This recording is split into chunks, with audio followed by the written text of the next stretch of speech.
Okay, so this video is for index compression for high query performance. So basically अपने पास एक query होगी, वो query हम information model को देंगे, information retrieval model को, वो relevant documents को retrieve करेगा and then user can decide what to do with those documents. This is our basic IR system, right? So we need to optimize its performance.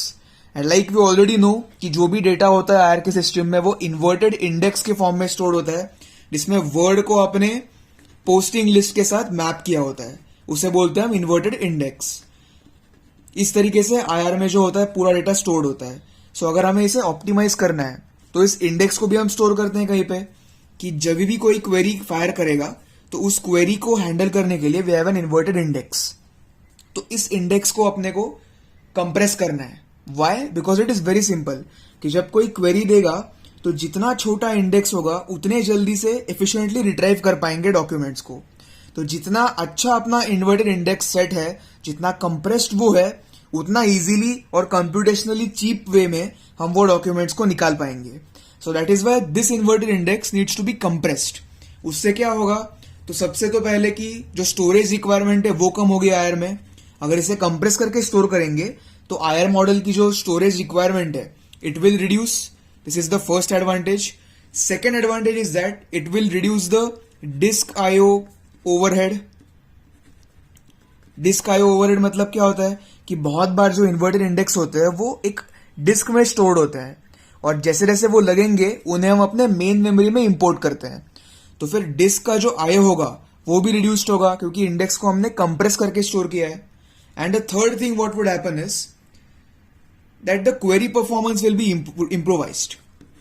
That is very obvious कि अगर index जल्दी से अपना result दे रहा है, जल्दी से अगर वो रिट्राइव कर पा रहा है वो डॉक्यूमेंट्स को, तो it is very easy to say that the query performance will be improvised. तो अगर हमने इंडेक्स को कॉम्प्रेस किया, so these are all the benefits which we will get. So that is why we need to compress the indices, we need to compress the inverted index. So these are some general points. अब उसके बाद आते हैं some ways to achieve this कि कैसे हम इसको store करेंगे कंप्रेस करके. तो the first one is byte aligned code. तो बाइट अलाइंड कोड में क्या होता है कि I hope you all of you recall कि हमने जो पोस्टिंग लिस्ट को स्टोर किया था, this is my posting list 10, 20, 30, 45 so on. इसको हमने एक डेल्टा वैल्यू अप्रोच से कंप्रेस किया था विच इज 10, 10, 10 एंड 15. एक बार वो प्रीवियस वीडियो विजिट करो which is current minus previous से उसको कंप्रेस करके स्टोर करते हैं. This is my compress posting list. अब इसको मैं स्टोर करता हूं बाइनरी रिप्रेजेंटेशन में. इसको बाइनरी बिट्स में लेके मैं स्टोर करता हूं in the method called byte align code. क्योंकि मैं इस पोस्टिंग लिस्ट को कंप्रेस भले ही कर चुका हूं, 10 को मैं एज इट इज स्टोर नहीं कर सकता because it will take a lot of memory, right. So इसको भी मैं बाइनरी बिट्स में चंक्स में डिवाइड करता हूं एंड देन इन गैप वैल्यूज को स्टोर करता हूं. Each element of this compress posting list is a gap value. तो इन गैप वैल्यूज को मैं बिट्स में रिप्रेजेंट करूंगा और उनके चंक्स बना के स्टोर करूंगा as a compressed inverted index. So वो एक्चुअल में सीन कैसा होता है उसका कि जो भी आपकी जो गैप वैल्यू है, एक गैप वैल्यू, उसको आप बाइनरी रिप्रेजेंटेशन में कन्वर्ट करेंगे सबसे पहले. सो उसका हम लिखेंगे बाइनरी रिप्रेजेंटेशन. अभी मैं लिख रहा नहीं हूं, इट इज वेरी ऑब्वियस, 10 का लिख सकते हैं. So will write it's binary representation and इस बाइनरी रिप्रेजेंटेशन को हम 7 बिट्स के चंक्स में डिवाइड करेंगे. फाइन.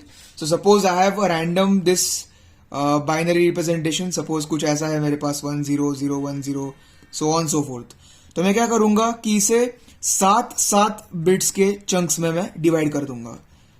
सो जो भी आपका रिप्रेजेंटेशन होगा उसे 7 इस तरीके से बिट्स के चंक्स में हम डिवाइड करेंगे, 7 बिट्स के.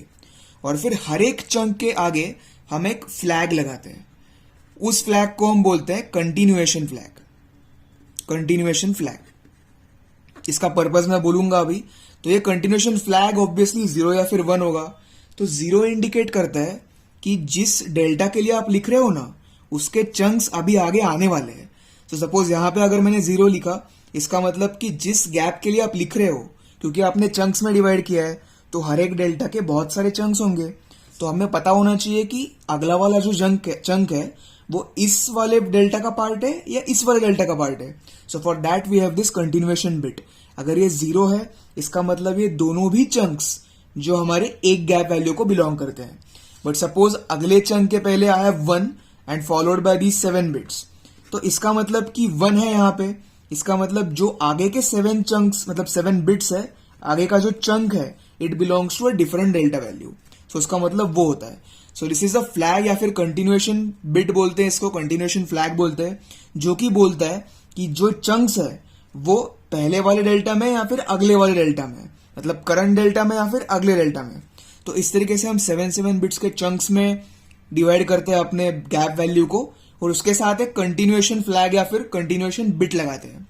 तो अगर हम ध्यान से देखें तो along with the continuation bit, जो कि हर चंक के एक साथ एक होता है, राइट। सो 7+1 इस तरीके से हम 8 बिट्स में बोल सकते हैं कि इसको स्टोर कर रहे हैं, और 8 bits is nothing but a byte. तो इसीलिए इस मेथड ऑफ इंडेक्स कंप्रेशन को वी बाइट मेथड भी बोलते हैं। V byte is what, variable byte. So इस मेथड से हम इंडेक्स को कंप्रेस करके स्टोर कर सकते हैं। तो इसी मेथड को हम बोलते हैं variable byte encoding. So I hope this was clear. This was the first method. अब इसके एडवांटेजेस क्या होंगे? तो obviously the first advantage would be reduce storage, कि सिंस हम बाइट्स में स्टोर कर रहे हैं गैप वैल्यू को, the storage value will be reduced, क्योंकि binaries always take less space, और 7 के चंक्स में ही कर रहे हैं हम उसमें भी। उसके बाद फास्टर सर्च, ऑब्वियसली अगर इंडेक्स कंप्रेस्ड होगा तो फिर जल्दी रिट्राइव कर पाएगा डॉक्यूमेंट्स को, क्योंकि इंडेक्स को हम मेमोरी में जब लाएंगे तो it will consume less memory. उसके बाद एफिशिएंट डिकोडिंग, डिकोडिंग भी काफी इजी होगा, क्योंकि बाइनरी में सब कुछ है already, and we all know that binary में प्रोसेसिंग करना बहुत इजी होता है। सो एफिशिएंट डिकोडिंग होगा। एंड नेक्स्ट इज वर्सेटिलिटी, इसे हम अलग अलग एप्लीकेशंस में यूज कर सकते हैं। So these are the benefits of this byte align code. अब इसमें एक और होता है which is the word align code. So अगर आपको ये समझ गया होगा बाइट अलाइन कोड, तो वर्ड अलाइन कोड इज और इजी। मैंने अभी क्या बोला था कि हम उसमें पिछले वाले में बाइट्स यूज करते हैं। तो यूजुअली कैसा होता है कि अगर एक बिट को अगर हम कंपेयर करते बैठेंगे तो इट बिकम्स वेरी एक्सपेंसिव। बहुत सीपीयू इसमें यूज होता है और बहुत कॉम्प्यूटेशनली एक्सपेंसिव होता है कि हर चीज में एक bit, because I have told you in my earlier videos कि जो पोस्टिंग लिस्ट में वैल्यूज है they can be very use, right. बहुत सारे 10 लाख 50 लाख, तो उसमें अगर आप इसमें ये करोगे कि एक बिट कंपेयर करोगे तो सीपीयू बहुत देर तक अनयूज्ड चीज नहीं कर पाएगा और वो बहुत कॉम्प्यूटेशनली एक्सपेंसिव होगा। तो एक बिट के कंपैरिजन में जब आप बाइट्स में प्रोसेस करते थे, जैसे पिछले वाले में कि एक कंटिन्यूएशन बिट फॉलोड बाय वो 7 का chunk, so this byte processing was very efficient as compare to एक बिट को प्रोसेस करना। सिमिलरली बाइट से भी ज्यादा एफिशिएंट क्या होता है, तो मशीन वर्ड को प्रोसेस करना। मशीन वर्ड मतलब अपनी जो ऑपरेटिंग सिस्टम है विच इज 32 बिट या फिर 64 बिट। तो अगर हम इस तरीके से रिप्रेजेंट कर पाए कि एट अ टाइम हम 32 बिट, जिसको मशीन वर्ड बोलते हैं, 32 बिट को या फिर 64 बिट को प्रोसेस कर पाए तो वो और बेटर है, क्योंकि अपना ऑपरेटिंग सिस्टम यूजुअली 32 या फिर 64 बिट होता है। तो उसको एग्जैक्टली वो लोड करते आता है and efficiency is improvise the lot. तो क्या हम इसे एक मशीन वर्ड में रिप्रेजेंट कर सकते हैं 32 बिट में? तो पहले द आंसर इज यस। तो क्या हम हर डेल्टा वैल्यू को, जो अपनी डेल्टा लिस्ट होगी 10, 20, 30 सो ऑन रैंडमली है, तो क्या हर एक को हम 32 बिट से रिप्रेजेंट करेंगे? बिल्कुल नहीं, बिकॉज हर एक को अगर 32 बिट से मैंने रिप्रेजेंट किया तो it will take a lot of space once again, जो हमें नहीं चाहिए। हमें तो इन्वर्टेड इंडेक्स को कंप्रेस करना है, तो फिर दिस इज नॉट डिजायरेबल। तो हम क्या करते हैं कि एक ही मशीन वर्ड लेते हैं। फॉर एग्जाम्पल मैंने एक 32 बिट का लिया और इसमें जितने हो सकेंगे गैप वैल्यूज सबको हम डालते जाते हैं, स्क्वीज करते हैं। सपोज इसमें फॉर एग्जाम्पल 10 बैठ गया, 20 बैठ गया, 30 बैठ गया, फॉर एग्जाम्पल जितने हो सकेंगे एक 32 बिट के मशीन वर्ड में हम फिट करते हैं, उनको स्क्वीज करते हैं।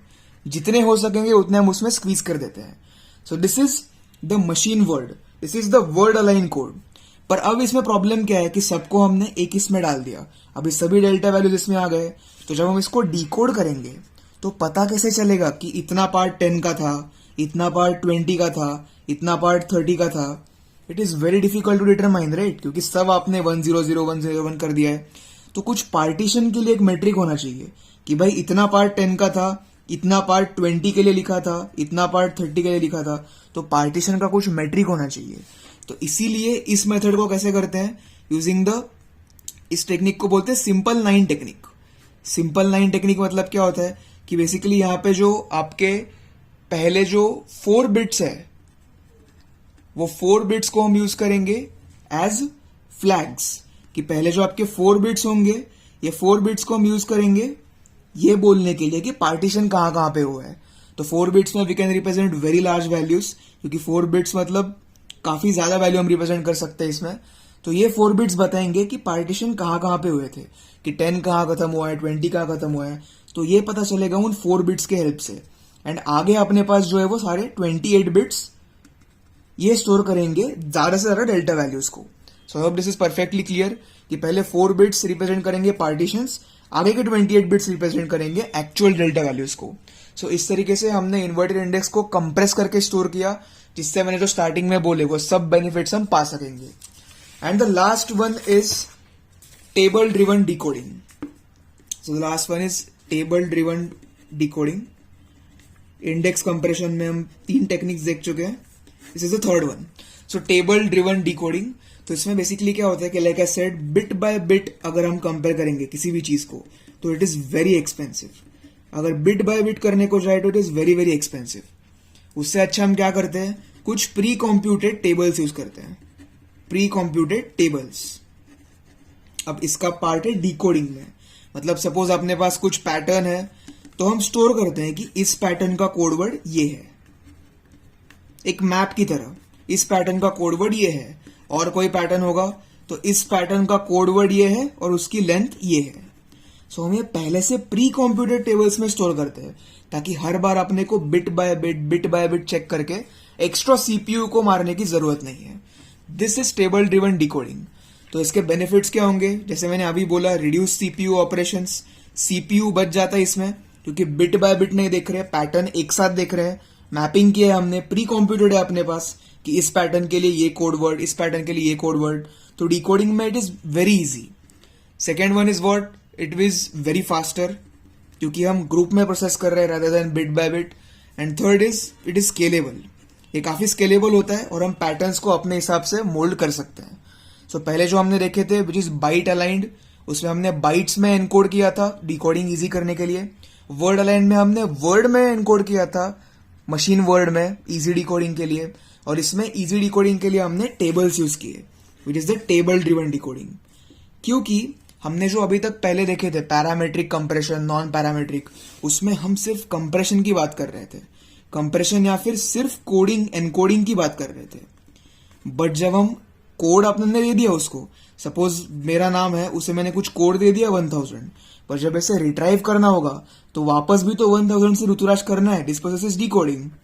तो जितना परफॉर्मेंस में इस पार्ट का इंपॉर्टेंस है एनकोडिंग का, उतना ही इंपॉर्टेंस डिकोडिंग का भी होता है।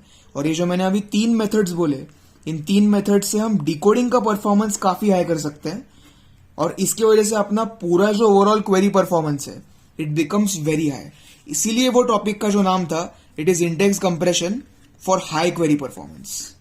आप समझ गए, हाई क्वेरी परफॉर्मेंस के लिए, क्योंकि जब आप एनकोडिंग को और डिकोडिंग दोनों को ऑप्टिमाइज करेंगे, एनकोडिंग हमने देख लिया पैरामेट्रिक, नॉन पैरामेट्रिक या फिर कंटेक्स्ट बेस्ड, जैसे आप डिकोडिंग को भी ऑप्टिमाइज करेंगे तो आपका जो क्वेरी परफॉर्मेंस है वो बहुत आगे बढ़ जाएगा।